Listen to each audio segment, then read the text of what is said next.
ನಮಸ್ಕಾರ ಸ್ನೇಹಿತರೆ. ಶ್ರೀ ಸದ್ಗುರು ಬ್ರಹ್ಮ ಸಚ್ಚಿದಾನಂದ ವೆಂಕಟೇಶ್ ಆಶ್ರಮದ ನಿವಾಸಿಗಳಾದ ಶ್ರೀ ವಿಠ್ಠಲ್ ವೆಂಕಟೇಶ್ ಭಟ್ ಸ್ವಾಮೀಜಿಗಳು ಇವರ ವೈಕುಂಠ ಸಮಾರಾಧನೆಯ ಕಾರ್ಯಕ್ರಮ ಆಶ್ರಮದ ಆವರಣದಲ್ಲಿ ನೆರವೇರಿತು.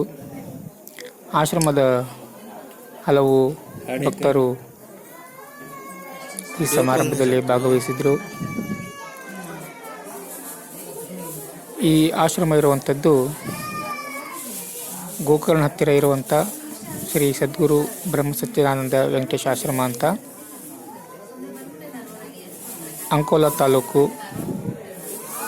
ಕಾರವಾರ ಜಿಲ್ಲೆ, ಉತ್ತರ ಕನ್ನಡ.